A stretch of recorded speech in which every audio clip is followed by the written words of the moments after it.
On the subject of totalitarianism, I wanted to do something very quickly. So I'm guessing that even though most people in the room have negative views of both men, they have a more intensely negative view of Hitler than of Stalin. I'm guessing almost everyone in the room has a far more negative visceral reaction to the swastika than to the hammer and sickle. Some of the protesters at your event at McMaster University stood behind a banner with a hammer and sickle. You've said that a hammer and sickle is no funnier than a swastika. That, quote, the reprehensible ideologies that are based in fundamental Marxism killed at least 100 million people in the 20th century, unquote. I've discussed this proposition with numerous people in recent months, and almost no one seems to buy it. No one disputes the body count under socialist regimes. Few dispute that Stalin was a vicious murderer, roughly on par with Hitler in moral terms. Most think that communism should not be tried again. In other words, they share your critique of the argument that previous communist experiments did not represent proper communism and that proper communism should be tried. Nevertheless, they still disagree with you that we should react as negatively to the hammer and sickle as we do to the swastika. Why? Because they say the two ideologies are not morally comparable. National Socialism is much worse morally than Marxism or Marxism-Leninism. So what do you say to this? Well, I would say the first thing is that it's highly probable that you were talking to intellectuals. Students. Well, we'll call them budding intellectuals.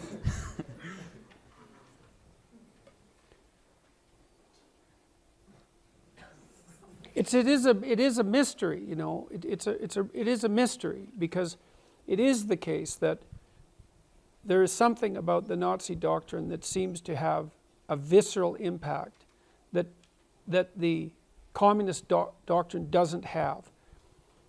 And I said when I opened my remarks tonight that it might be the issue of racial superiority.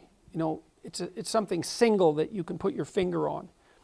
Whereas what's happening on the left that's horrifying is murky. It might even be multidimensional. Like maybe there isn't a single radical leftist idea that's murderous like the racial superiority doctrine. Maybe it's a combination of 3, or maybe it's some set of 4 out of 10. Who knows? So, and because of that, it doesn't seem as repugnant. And there was also a universalizing tendency among the communists that seemed to be less morally reprehensible than the ethno-nationalism of the Nazis. So, you know, you think, if you go back to 1914, it's complicated, but if you go back to, say, 1918, at the time of the Russian Revolution, it's not like the communists knew that their attempts to bring about the socialist utopia would be doomed to absolute murderous catastrophe, right? They were working in ignorance. Now, it's not that simple, because by that time Dostoevsky had already written The Devils, the Possessed, and he outlined very, very clearly what he thought would happen if people like that got the reins of power. And Nietzsche had done the same thing in his writing. So people knew that there was something toxic, let's say, and deadly about the doctrine. But it hadn't been played out on the world stage. But now, it's like, well, this is why I said what I said at the beginning. Fine. You know, if I don't know exactly how to make the moral distinction, but it's a distinction that has to be made. I think that people who apologize, who say something like, I think that it's virtually, I don't know if it's as reprehensible to say that a given ethnic group should be consigned to the fire and to say that wasn't real communism, but they're damn close. And when I hear someone say that wasn't real communism, I know what they mean. What they mean was, if I was the dictator in Stalin's shoes, I personally would have brought in the utopia. That's what that statement means. Or it means an ignorance of history that's so utterly appalling that that any political statement made on behalf of that person whatsoever should immediately be followed by a paroxysm of extreme embarrassment. May I say one, I just want to be clear that these students were conceding that they don't agree. That they share your critique of They don't share it enough. Oh, okay, fair enough. I just wanted to make that clear. But so they would more or less agree with what you just said, I think, about it's not okay to say those regimes weren't proper communism and that proper communism should be tried. They still dispute, though, that socialism as an ideology is on par with Nazism. So I just wanted to make that Well, clear. we could say communism, let's say. We could say radical leftist ideology. As I said already, there are reasons for the left and the right wing, right? The right wing stands for hierarchy and the left wing stands for those who are displaced by hierarchy, right? An endless problem. But that doesn't mean, that still leaves it in the camp of the people speaking on behalf of egalitarianism to figure out just what the hell went wrong and to take some responsibility for it. You know, it's no joke. And we see these things play out continually. Still, look at what happened to Venezuela. Here's a fun story. Do you know that it is now illegal for physicians to list starvation as the cause of death for a Venezuelan child in a hospital? That's how they're dealing with the fact of starvation, right? You just make it illegal to have that diagnosed as your cause of death. That'll solve the problem. It's like, you know, we have a group of well-meaning socialists in Canada who just produced something called the LEAP Manifesto a couple of years ago, and it's a pretty radical document. They're trying to move our socialist party, the NDP, New Democratic Party, towards the acceptance of this LEAP Manifesto, which doesn't look like it's going to happen. But they were all radical promoters of the Venezuelan government before everything went like badly sideways.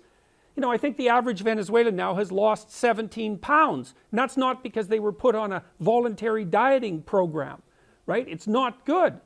And so if you're tilting towards the left and you're temperamentally inclined that way, and half the population is, then you have an ethical problem on your hands, which is how do you segregate yourself from the radical policies that produced the catastrophes of the 20th century? And you can't just say, well, that's not my problem. It's like, well, okay, if it's not your problem now, it certainly might become your problem in the future. So, and I would say it's actually everybody's problem. In the aftermath of the 20th century, it's everybody's problem. So it's complicated. Like, there is a genuine desire. Like, I worked for a socialist party for quite a while when I was a kid, you know, and I saw both sides of it. I saw some very, very admirable people.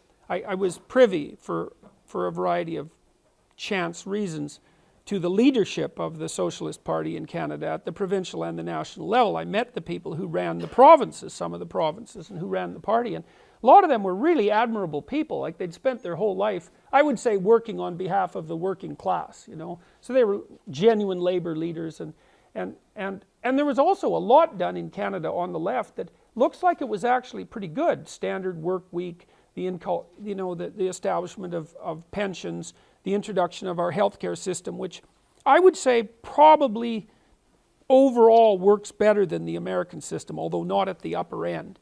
And they were working hard on behalf of people who had working class lives.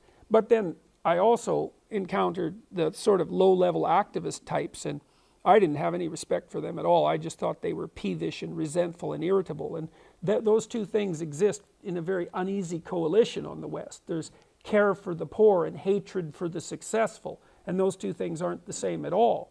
And it looks to me like one of the things that really happened when the communist doctrines were brought into play, and it also, by the way, we did the multinational experiment, right? It doesn't matter where you put these policies into play, the same bloody outcome occurred.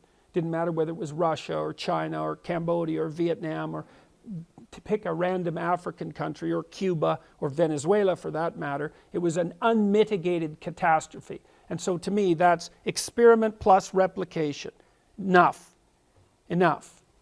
Well, that has to be dealt with, and it's not. And the intellectual left in the West has been absolutely appalling in their silence on the communist catastrophe. Like for my students, a lot of my students really haven't heard about anything that happened in the Soviet Union in any detail until they take my personality class in the second year of university. It's like, well, what the hell? Why are they learning about that in a personality class in the second year of university? That should be first and foremost in their historical knowledge, what happened in the 20th century. I mean, it was almost fatal what happened, and we still haven't completely recovered from it, right? I think, isn't your president, Donald Trump, going to talk to like insane totalitarian number one sometime here in the near future? But that's still a Soviet era state. And those people are armed to the teeth. You know, they have the weapon, they have weaponry that could easily take you out. And so we're not, I don't know if you know, do you know what happens if you blast a single hydrogen bomb 100 miles above the United States? Just one. You lose all your electronics. Right, they're all done. Tractors, cars, trains, subways, computers, phones, all of them burn out. And that's it. So we're not done with this yet. And the Korean state, North Korea, as an emblematic representative of the communist catastrophe, you know, everyone there starves. There's millions of people died 20 years ago. It's not got any better. So it's not like we solved this problem. And there's a deafening silence on the intellectual side of the spectrum with regards to what happened on the egalitarian left. And there's no excuse for it.